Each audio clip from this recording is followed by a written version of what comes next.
नमस्कार दोस्तों, स्वागत है आप सभी का। तो आज का टॉपिक है graph theory. And graph theory में हम सबसे पहले डिस्कस करेंगे ग्राफ। तो यहाँ पे अगर मैं नोड की मैथमेटिकल टर्म्स में इसको डिफाइन करूं, तो अगर मैं किसी ग्राफ जी को रिप्रेजेंट कर रहा हूं, तो इसको आप लिख सकते हैं it is a collection of vertices and edges. Vertices and edges. अब आप कह सकते हैं कि what is V here? V is vertices. हम इसको कह सकते हैं वर्टाइसेस या सिंगल वर्टेक्स एंड और वर्टाइसेस और नोड्स। दूसरा जो एंटिटी होता है, दूसरा जो इसमें टर्म होती है एजेस। ई ई जो है, ई को हम लिख सकते हैं एजेस, सॉरी, एजेस और लिंक्स। दोस्तों कभी भी दो नोड आपस में, किसी भी ग्राफ में दो नोड या वर्टेक्स आपस में लिंक के थ्रू कनेक्टेड होते हैं और उस लिंक को हम एज बोलते हैं। उस लिंक को हम एज बोलते हैं। यहां पे वर्टेक्स या नोड एक ही बात है, वर्टाइसेस और नोड एक ही बात है। तो यहां पे graph is a collection of vertices and edges. Vertices and edges. अगर मैं एक सिंपल ग्राफ आपके सामने बनाता हूं, तो उसका पिक्टोरियल रिप्रेजेंटेशन में बताता हूं आपको कि हम ग्राफ को इस तरह से भी क्रिएट कर सकते हैं। एक बहुत ही सिंपल ग्राफ मैं यहां पर बना रहा हूं। ये एक एग्जांपल है ग्राफ का। अब यहां देखिए दोस्तों, यहां पे 4 नोड आपको दिख रहे हैं। इन नोड्स को मैं कुछ भी नाम दे सकता हूं, ए बी सी डी मैंने नाम दिया है, और ये एजेस हैं। तो ये भी एक ग्राफ का एग्जांपल है। दोस्तों नोड या वर्टेक्स किसी भी एक एंटिटी को रिप्रेजेंट कर सकता है, जैसे किसी शहर को रिप्रेजेंट कर सकता है, किसी पर्टिकुलर पर्सन को रिप्रेजेंट कर सकता है, किसी पर्टिकुलर प्लेस को रिप्रेजेंट कर सकता है। सो ये डिपेंड करता है कि आप किस प्रॉब्लम के लिए ग्राफ में रिप्रेजेंट कर रहे हैं। तो उसके बेसिस पे ये जो नोड्स हैं वो पर्टिकुलर एंटिटी को रिप्रेजेंट करते हैं, और एजेस जो हैं वो रिप्रेजेंट करते हैं link between two entities. Link between these two entities. So यहां पे ये भी एक एग्जांपल है ग्राफ का। ये भी एक एग्जांपल है ग्राफ का। यहां पे ए और बी के बीच में एक लिंक है, ए और डी के बीच में एक लिंक है, बी और सी के बीच में एक लिंक है, डी और सी के बीच में एक लिंक है। ए और सी के बीच में डायरेक्ट कोई लिंक नहीं है, डी और बी के बीच में डायरेक्ट कोई लिंक नहीं है। तो आप देख सकते हैं कि यहाँ पे, यहाँ जो ग्राफ है इसमें 4 वर्टाइसेस हैं, ए बी सी डी, और इसमें 4 एजेस है, 1 2 3 4, ये एजेस है। तो यहां पे अगर मैं बात करूं कि इस ग्राफ में नंबर ऑफ वर्टाइसेस, अगर ग्राफ में नंबर ऑफ वर्टाइसेस को हम कैसे रिप्रेजेंट करते हैं, तो इसके लिए हम यूज करते हैं mod of V. Mod of V. Mod of V मतलब नंबर ऑफ वर्टाइसेस, और मॉड ऑफ ई मतलब number of edges. Number of edges. अब यहां पे वी और ई दोनों सेट हैं दोस्तों। यहां पे वी और ई दोनों सेट हैं। तो वी अगर सेट है तो हम इसको इस तरह से रिप्रेजेंट कर सकते हैं। और इस पर्टिकुलर ग्राफ के लिए अगर मैं एग्जांपल लूं, तो दोनों सेट कौन कैसे होंगे? अगर मैं इस पर्टिकुलर ग्राफ के लिए एग्जांपल लूं, तो वी सेट में आ जाएगा दोस्तों, सॉरी, बी में आ जाएगा ए comma B comma C comma D. ये 4 नोड्स इसमें आ जाएंगे। अगर एजेस की बात करूं, तो edge is always ordered pair में होंगे। Edge is always ordered pair में होंगे। तो यहां पे अगर मैं देखूं, या आप कह सकते हैं कि पेयर में होंगे, या आप कह सकते हैं कि पेयर में होंगे। तो पेयर को मैं रिप्रेजेंट करता हूं इससे ब्रैकेट्स के थ्रू। तो यहां पे ये एंगल कर्ली ब्रेसेस हैं और ये पैरेंथेसिस हैं। इनको मैं यूज कर रहा हूं पेयर्स को यूज करने, रिप्रेजेंट करने में। तो यहां पे देखिए ए और बी के बीच में एक एज है, तो मैंने ए और बी लिख दिया। उसके बाद बी और सी के बीच में भी एक एज है, तो मैंने बी और सी लिख दिया। सी और डी के बीच में एक एज है, तो मैंने यहां पे सी कॉमा डी लिख दिया। और डी और ए के बीच में भी एक एज है, तो मैंने यहां पे ये लिख दिया। इस तरह से ये 4 एजेस मैंने आपको यहां रिप्रेजेंट कर दी। यहां जो एजेस है, अगर मैं इसको देखूं, mod of A is equal to 4 as well as V mod of V equal to 4, क्योंकि यहां पे 4 वर्टाइसेस हैं ए बी सी डी, और 4 ही एजेस हैं, A B B C C D और डी ए। इस तरह से ये 4 वर्टाइसेस और 4 एजेस हैं। तो ये एक एग्जांपल है ग्राफ का। तो जैसे कि मैंने आपको बताया कि बी और ई दोनों सेट हैं, बी को आप इस तरह से रिप्रेजेंट कर सकते हैं, ई को आप इस तरह से रिप्रेजेंट कर सकते हैं, और किसी भी पर्टिकुलर ग्राफ के लिए बी और ई चेंज हो सकता है। मोड ऑफ बी कहलाता है नंबर ऑफ वर्टाइसेस और मोड ऑफ ई कहलाता है नंबर ऑफ एजेस। तो आई होप दोस्तों इतना आपको क्लियर हो गया होगा। अब मैं आपको इसमें एजेस के टाइप बताता हूं और उसके बाद हम ग्राफ के टाइप हम डिस्कस करेंगे। दोस्तों अब हम स्टार्ट करते हैं। ये हैं 4 एज के टाइप। ये 4 तरह की एजेस आपको मिल सकती हैं और हम इनको कंबाइन भी कर सकते हैं। मैं इसका एक एग्जांपल जरूर लूंगा दोस्तों। तो सबसे पहले हम बात करते हैं अनडायरेक्टेड एज की। सबसे पहले हम बात करते हैं अनडायरेक्टेड एज की। तो मैं यहां पे एक एग्जांपल ले रहा हूं। सपोज यहां आपके पास 2 नोड्स हैं ए और बी, 2 नोड्स हैं ए और बी। अगर इन दोनों के बीच में एक एज दी हुई है इस तरह से, इसमें हमने कोई डायरेक्शन मेंशन नहीं की है, इसमें कोई डायरेक्शन मेंशन नहीं की है, इसका मतलब हम ऐसा लिख सकते हैं कि ये एज जो है ए से बी को कनेक्ट कर रही है, साथ ही साथ बी से ए को भी कनेक्ट कर रही है। मतलब हम इस रास्ते पे हम इस एज के थ्रू हम इस डायरेक्शन में भी मूव कर सकते हैं और इस डायरेक्शन में भी मूव कर सकते हैं। तो ये दोनों ट्रू हैं इसके लिए, क्योंकि यहां पे कोई भी डायरेक्शन नहीं दी है। हम इसको बाई डायरेक्शनल एज में कंसीडर कर सकते हैं, बाई डायरेक्शनल एज में हम कंसीडर कर सकते हैं। दूसरा टाइप का दोस्तों, अगर मैंने यहां पे, ये हो गया डायरेक्ट अनडायरेक्टेड एज। अब एक डायरेक्टेड एज का मैं अगर एग्जांपल लूं दोस्तों, तो मैंने यहां पे एक डायरेक्शन मेंशन कर दी है, ये एरो बना दिया है, एरो बना दिया है। तो अब ये पर्टिकुलर डायरेक्शन में ही जाएगी। तो जैसे मान लीजिए ये ए से बी की तरफ जा रही है, तो मतलब इसके लिए ये तो सही है, लेकिन बी से ए की तरफ डायरेक्शन नहीं है, तो ये हम ऐसा नहीं लिख सकते, हम ये ऐसा नहीं लिख सकते। मतलब अब हम केवल इस डायरेक्शन में मूव कर सकते हैं, इस डायरेक्शन में हम मूव नहीं कर सकते। तो ये डायरेक्टेड एज है। अगर इस एज की डायरेक्शन ऐसी ना हो कि ये होती, तो फिर ये रॉन्ग हो जाता, लेकिन ये ट्रू हो जाता। यहां पे हम इस डायरेक्शन में हम मूव नहीं कर पाते, लेकिन इस डायरेक्शन में हम मूव कर पाते। तो यहां पे एक पर्टिकुलर डायरेक्शन में ही हम मूव कर पाएंगे डायरेक्टेड एज में। यहां पे ये हो गया डायरेक्टेड एज का एग्जांपल। दूसरा एक और दोस्तों मैं एग्जांपल लूंगा नॉन वेटेड और वेटेड एज का। तो यहां पे मैं आपको बताता हूं कि वेटेड एज क्या होती है और नॉन वेटेड एज क्या होती है। तो दोस्तों यहां पे मैंने आपको बताया कि यहां ए और बी 2 नोड हैं और उनके बीच में कोई एज है, अनडायरेक्टेड एज है, लेकिन उसको मैंने अभी ये जो एज है ये नॉन वेटेड है। नॉन वेटेड मतलब ए और बी के बीच में बस ये कनेक्शन प्रोवाइड कर रही है, ए और बी के बीच में ये कनेक्शन प्रोवाइड कर रही है, और इसका कोई मीनिंग नहीं है, और इसका कोई मीनिंग नहीं है। बट ये नॉन वेटेड एज है, ये नॉन वेटेड एज है और साथ में नॉन अनडायरेक्टेड एज भी है। नॉन वेटेड अनडायरेक्टेड एज का एग्जांपल है। अब जब मैंने इसको कोई डायरेक्शन लगा दिया, तो वो डायरेक्टेड नॉन वेटेड एज का एग्जांपल हो जाएगा। अब नॉन वेटेड एज में कोई भी हम वैल्यू यहां पे मेंशन नहीं करते हैं, लेकिन जब हम इसका चौथा टाइप देखते हैं वेटेड एज, वेटेड एज में हम एज के ऊपर कोई भी वैल्यू मेंशन कर देते हैं। जैसे मैंने यहां पे एक एग्जांपल लिया है, 4 मैंने मेंशन किया है दोस्तों। तो अब इस 4 का क्या मीनिंग है? इस 4 का ये मीनिंग है कि हम ए से बी की तरफ जब जाएंगे, तो ये 4 जो है, हो सकता है ये कॉस्ट को रिप्रेजेंट कर रहा हो कि इस ए से बी तक जाने की कॉस्ट कितनी है, 4 रुपीज है। बी से ए तक, अब चूंकि ये अनडायरेक्टेड एज है, तो ए से बी तक जाने की कॉस्ट 4 रुपीज है, तो बी से ए तक जाने की कॉस्ट भी क्या हो जाएगी, 4 हो जाएगी, 4 रुपीज हो जाएगी।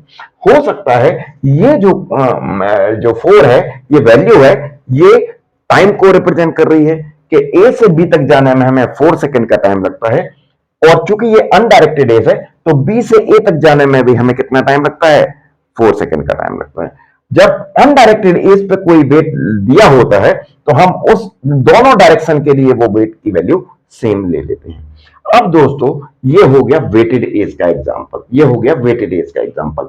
अब जैसे कि अभी हमने इसको कंबाइन किया, ये अनडायरेक्टेड वेटेड एज है, अनडायरेक्टेड भी है और वेटेड एज भी है। तो यहां पे ए और बी के बीच में जो लिंक है उसका वेट है 4। अब जैसा कि मैंने आपको बताया कि जो वेट की वैल्यू है वो किसी पर्टिकुलर एंटिटी को रिप्रेजेंट कर सकती है। अब मैं यहां पे अगर मैं डायरेक्शन यहां मेंशन कर दूं, ये डायरेक्शन मेंशन कर देता हूं मैं, यहां ये डायरेक्शन मेंशन कर देता हूं, तो ये हो जाएगा एक example directed and weighted edge का, डायरेक्टेड एंड वेटेड एज का एक एग्जांपल हो जाएगा। अब दोस्तों यहां पे मैं बता रहा हूं कि ए से बी तक जाने की कॉस्ट 4 रुपीज है, बट बी से ए तक जाने की कॉस्ट हमें नहीं पता है। क्यों? क्योंकि यहां पे एक ही डायरेक्शन की कॉस्ट दी है, वो है 4 रुपीज। हो सकता है बी से ए तक जाने की कॉस्ट ज्यादा भी हो सकती है, कम भी हो सकती है, हमें नहीं पता। लेकिन अभी चूंकि डायरेक्शन यहां पे दी हुई है ए से बी, तो ये 4। अब जैसे मान लीजिए दोस्तों मैंने एक और एज यहां पे क्रिएट कर दी और इसकी डायरेक्शन बी से ए कर दी, लेकिन इसके कॉस्ट मैंने या कर दिया 6 रुपीज, 6 रुपीज। तो अब इसका क्या मतलब है कि ए से बी तक जाने की कॉस्ट कितनी है? 4 रुपीज। बी से ए तक जाने की कॉस्ट कितनी है? 6 रुपीज। तो ये भी हो सकता है कि ए से बी तक जाने में 4 सेकंड का टाइम लगता है, लेकिन बी से ए तक जाने में हमें 6 सेकंड का टाइम लगता है। तो इस तरह से ये भी एक पॉजिटिव, ये भी एक ग्राफ का टाइप है, ये भी एक ग्राफ का एग्जाम्पल है। तो इस तरह से ये weighted, non weighted, directed, direct, undirected, both type के, चारों टाइप की एजेस के मैंने एग्जांपल आपको यहां लिए। अब आई होप ये आपको बहुत अच्छे से क्लियर हो गया होगा। मैं आपसे स्ट्रक्चर के बेस पे जो एजेस के टाइप डिस्कस करूंगा। जैसे अगर मान लीजिए कोई नोड है, अगर मान लीजिए कोई नोड है, तो इसमें हमने एक एज इस तरह से ली कि ये एज यहां से इस नोड से स्टार्ट होती है, नोड ए से स्टार्ट होती है और ए पे ही एंड हो जाती है। इसका मतलब सोर्स और डेस्टिनेशन दोनों सेम है। तो इस तरह की जो एज होती है वो क्या कहलाती है? Self loop. ये क्या कहलाती है? Self loop. इस तरह की एज क्या कहलाती है? Self loop. अब मान लीजिए अगर आपके पास दो नोड्स हैं इस तरह के, ए और बी, जैसा कि अभी मैंने एक एग्जांपल लिया था, एक ये है एज और एक ये है एज, एक ये है एज। तो ये इस तरह के दो, एक भी पेयर के बीच में अगर मोर देन वन एजेस हैं, एक ही पेयर ऑफ वर्टाइसेस के बीच में अगर मोर देन वन एजेस हैं, तो उन सारी एजेस को हम बोलते हैं पैरेलल एजेस। क्या बोलते हैं? Parallel edges. तो ये एग्जांपल है पैरेलल एजेस का। तो ये भी पॉसिबल है दोस्तों ग्राफ में। ये सेल्फ लूप कहलाता है, ये पैरेलल एजेस कहलाती हैं। ये क्या कहलाती हैं? पैरेलल एजेस कहलाती हैं। अब यहां पे जो दोस्तों यहां पे मैं आपको बता दूं कि कुछ टर्म्स हम यूज करते हैं ग्राफ के साथ। जैसे मान लीजिए अगर यहां पे मैं ग्राफ की बात करूं तो ग्राफ में होता है डिग्री। डिग्री क्या होती है? डिग्री दोस्तों एक पर्टिकुलर नोड से हम डिग्री जो कैलकुलेट करते हैं वो किसी पर्टिकुलर नोड के लिए कैलकुलेट करते हैं। किसी नोड की डिग्री उससे कितनी एजेस कनेक्टेड हैं, उसका number of edges connected to a particular node is called its degree. So यहां पे जैसे मान लीजिए मैं डिग्री की बात कर रहा हूं, तो यहां पे degree of A, degree of A, मैं डिग्री को डी से रिप्रेजेंट कर रहा हूं, डिग्री ऑफ ए, यहां से दो एजेस कनेक्टेड हैं, तो यहां पे हम एक, सॉरी यहां लिखेंगे 2। Degree of A is 2, degree of B is again 2। तो किसी पर्टिकुलर नोड से कितनी एजेस कनेक्टेड हैं उसके बेसिस पे हम इसकी डिग्री फाइंड आउट करते हैं। अब अगर डायरेक्टेड ग्राफ है, अगर कोई डायरेक्टेड ग्राफ है, जैसे मान लीजिए ये है, ये मैंने एक डायरेक्टेड ग्राफ लिया,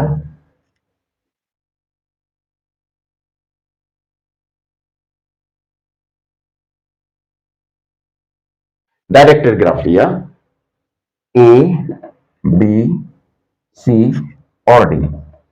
अब मान लीजिए अगर मैं इसमें देखूं कि इस डायरेक्टेड ग्राफ, जब डायरेक्टेड ग्राफ की हम बात करते हैं तो यहां पे डिग्री को ही हम दो पार्ट में डिवाइड कर देते हैं। एक हो जाता है इन डिग्री और एक हो जाता है आउट डिग्री।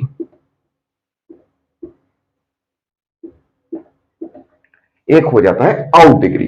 तो यहां देखिए दोस्तों, इन डिग्री क्या होगा, अब आप समझ गए होंगे इन डिग्री क्या होगा, number of incoming edges to the particular node. अगर मैं यहां इस पर्टिकुलर ग्राफ में डिग्री एक ही इन डिग्री देखूं तो एक ही इन डिग्री क्या है, 0, क्योंकि यहां पे ए से एज आउटगोइंग डायरेक्शन में है, कोई भी इनकमिंग डायरेक्शन में नहीं है। तो ए की इन डिग्री क्या है, 0, आउट डिग्री क्या है, 2। एक ये एज जारी है और एक ये एज जारी है, तो आउट डिग्री 2 हो गई ए की और इन डिग्री 0। लेकिन अगर मैं डिग्री की बात करूं तो इन दोनों का सम वो हो जाएगा डिग्री, इन दोनों का सम वो हो जाएगा डिग्री। तो ए की डिग्री क्या है, 2, बी की डिग्री भी क्या है, 2। लेकिन अगर मैं बी की इन डिग्री की बात करूं तो 1 है और बी की आउट डिग्री की बात करूं तो 1 है, तो 1 + 1 2। सी इसी तरह से सी में भी इन डिग्री की बात करूं तो 1, आउट डिग्री भी 1, तो यहां पे इसका डिग्री 2। यहां पे भी डी के केस में देखूं, डी में इन डिग्री जो है वो 2 है, लेकिन आउट डिग्री क्या है, 0। आउट डिग्री क्या है, 0। और इसकी डिग्री की बात करूं तो ये 2 हो जाएगा। यहां चारों नोड्स की डिग्री सेम है 2, लेकिन इन डिग्री और आउट डिग्री अलग अलग हैं। ए की इन डिग्री 0 है, जबकि डी की इन डिग्री आउट डिग्री 0 है। बी और सी की इन डिग्री और आउट डिग्री बराबर है, एक एक। ए की आउट डिग्री 2 है, डी की इन डिग्री 2 है। तो इस तरह से ये कहलाती है डिग्री ऑफ नोड। तो आई होप दोस्तों ये भी आपको बहुत अच्छे से क्लियर हो गया होगा। तो दोस्तों अब मैं आपको एक एग्जांपल ग्राफ लूंगा और अब ये बताऊंगा, क्योंकि हम कंप्यूटर साइंस में ग्राफ का यूज कर रहे हैं और कंप्यूटर साइंस में हमें ऑब्वियसली इस पे ग्राफ पे कोई एप्लीकेशन कोई ऑपरेशन परफॉर्म करना है तो हमें उसको स्टोर करना पड़ेगा, कहीं ना कहीं स्टोर करना पड़ेगा। तो मेमोरी में ग्राफ को कैसे स्टोर करते हैं वो मैं आपको बताता हूं। तो पहले एक एग्जाम्पल ग्राफ ले लेता हूं, फिर उसको स्टोर कैसे करते हैं वो हम डिस्कस करेंगे। तो सबसे पहले मैं एक एग्जांपल ले लेता हूं, ग्राफ बना लेता हूं। ये अनडायरेक्टेड ग्राफ है दोस्तों, ये है अनडायरेक्टेड ग्राफ, ये है अनडायरेक्टेड ग्राफ।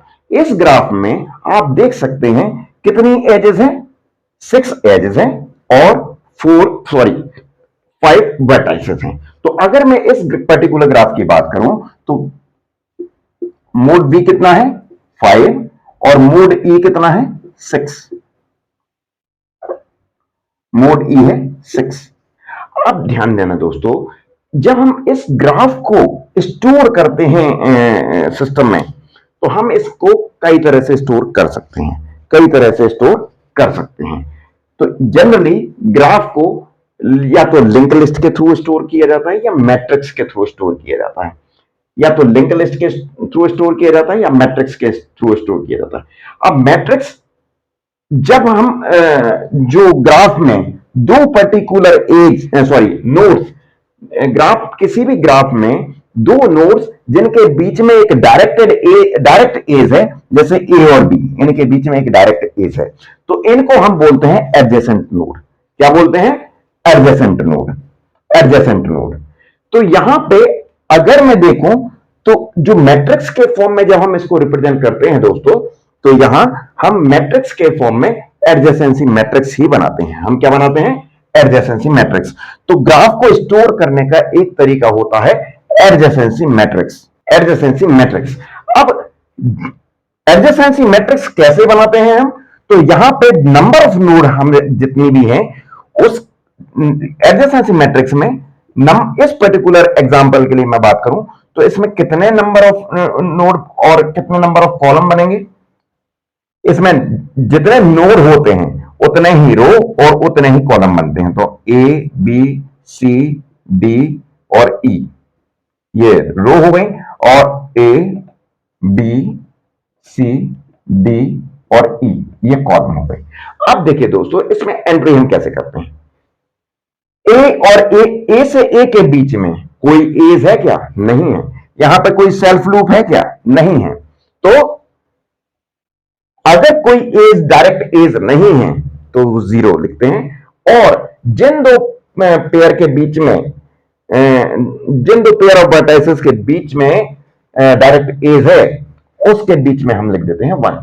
तो ए से ए के बीच में कोई डायरेक्ट एज नहीं है। आप देख रहे हैं कि यहां इस पर्टिकुलर ग्राफ में कोई भी सेल्फ लूप नहीं है। और अगर कोई भी सेल्फ लूप नहीं है तो आपस में जो डायगोनल एलिमेंट हैं वो सारे क्या हो जाएंगे? जीरो हो जाएंगे। सारे क्या हो जाएंगे? जीरो हो जाएंगे। अब देखिए दोस्तों, ए से बी के बीच में कोई एज है क्या? बिल्कुल है। तो ए से बी के बीच में एज है, बिल्कुल है, वन। फिर यहां क्योंकि डायरेक्ट एज है। ए से सी के बीच में है, बिल्कुल है, तो हमने वन लिख दिया। ए से डी के बीच में है, नहीं है, डायरेक्ट एज नहीं है, तो हमने यहां जीरो लिख दिया। ए से ए के ई के बीच में है, बिल्कुल है, तो यहां वन लिखेंगे। अब बी से ए के बीच में है, बिल्कुल है, ये अनडायरेक्टेड ग्राफ है। अनडायरेक्टेड ग्राफ के केस में अगर हम ए से बी को कंसीडर कर रहे हैं तो बी से ए को भी कंसीडर करेंगे, तो यहां पर भी हम वन लिख देंगे। उसके बाद बी से बी के बीच में जीरो। फिर बी से सी के बीच में कोई डायरेक्ट एज है क्या? नहीं है, तो हम यहां जीरो लिख देंगे। बी से डी के बीच में एक डायरेक्ट एज है, बिल्कुल है, तो यहां वन लिख देंगे। बी से ई के बीच में कोई डायरेक्ट एज है, नहीं है, तो हम यहां जीरो लिख देंगे। इस तरह से हम इसको कंप्लीट कर लेते हैं। तो दोस्तों, ये इस तरह से ये एडजेसेंसी ग्राफ बन जाएगा इस पर्टिकुलर ग्राफ के लिए। आप देखिए adjacency matrix, sorry adjacency matrix बन जाएगा इस पर्टिकुलर ग्राफ के लिए। अब इसकी साइज क्या होगी दोस्तों? इसकी साइज क्या होगी? जितने नंबर ऑफ नोड्स हैं उसका स्क्वायर। जैसे 5 नोड्स थे तो 25 एंट्रीज होंगी, 25 एंट्रीज होंगी। और यहां पे अगर मैं इसको हर नोड की वैल्यू, हर एज को विजिट करने का अगर मैं देखूं तो इसकी जो कॉम्प्लेक्सिटी आ जाएगी वो ऑर्डर ऑफ बी स्क्वायर आ जाएगी, ऑर्डर ऑफ बी स्क्वायर आ जाएगी। क्यों? क्योंकि जितने नंबर ऑफ वर्टाइसेस है उतने नंबर ऑफ एजेस हैं, सॉरी जितने नंबर ऑफ वर्टाइसेस हैं उतने कॉलम है, उतनी रो है। तो इसकी साइज, मैट्रिक्स की साइज क्या होगी? Zero, sorry B square, V square. और अगर मुझे किसी पर्टिकुलर एज को सर्च करना है तो मुझे वर्स्ट केस में मुझे वी स्क्वायर एंट्रीज को रीड करना पड़ सकता है। तो इसकी जो साइज होगी वो क्या हो जाएगी? Order of V square, order of V square. अब आप देखिए दोस्तों, अब आप देखिए, ध्यान देना दोस्तों, यहां पे ये अनडायरेक्टेड एज है, अनडायरेक्टेड ग्राफ है, ये अनडायरेक्टेड ग्राफ है।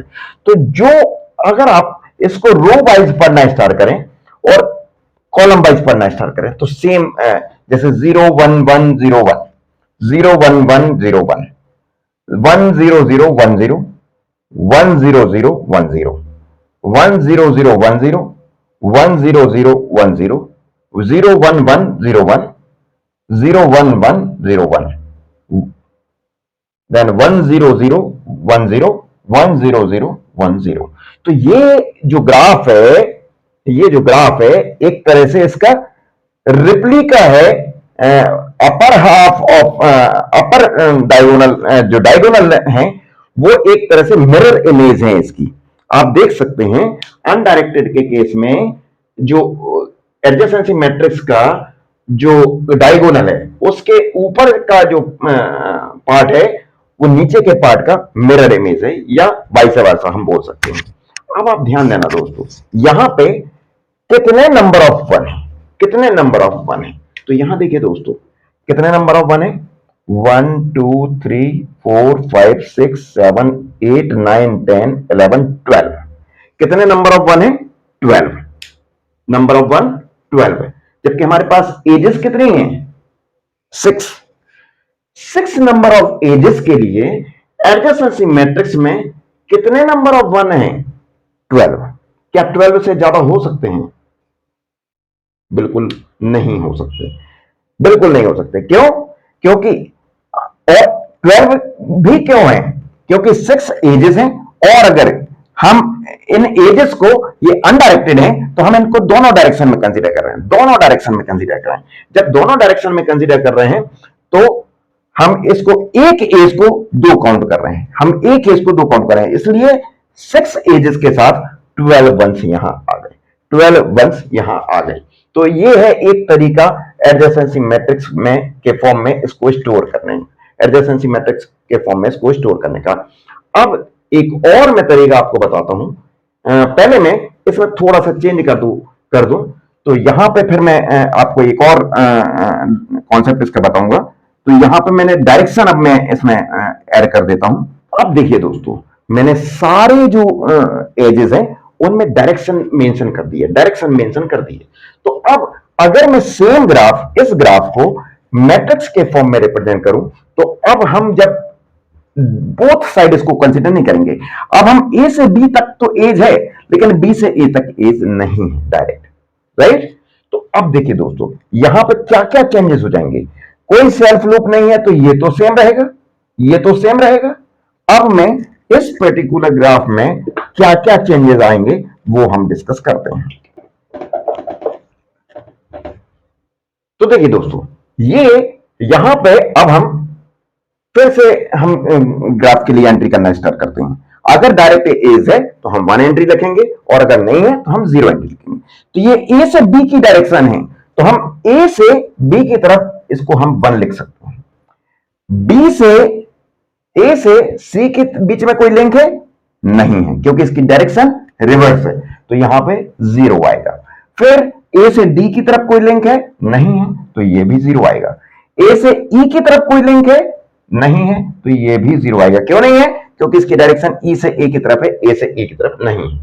उसके बाद बी से ए की तरफ कोई लिंक है? नहीं है, तो इसको 0 लिख देंगे। बी से बी तो 0 रहेगा ऑब्वियसली। बी से सी की तरफ कोई डायरेक्ट लिंक है? नहीं है। बी से डी की तरफ हाँ है, हमने 1 लिख दिया। बी से ई की तरफ कोई डायरेक्ट लिंक नहीं है। ए से सॉरी सी से अब हम इसी तरह से पूरे इस मैट्रिक्स को कंप्लीट कर लेते हैं। तो सी प्लस, तो इस तरह से दोस्तों हमने ये मैट्रिक्स कंप्लीट किया इस पर्टिकुलर ग्राफ के लिए डायरेक्शंस के साथ। तो अब आप ध्यान देना दोस्तों, अभी जो मैंने एग्जांपल लिया था उसमें 6 नंबर ऑफ एजेस के साथ कितने 1 आ रहे थे? 12 1 आ रहे थे। अब देखिए दोस्तों, इसमें नंबर ऑफ 1 काउंट करिए, 1 2 3 4 5 एंड 6।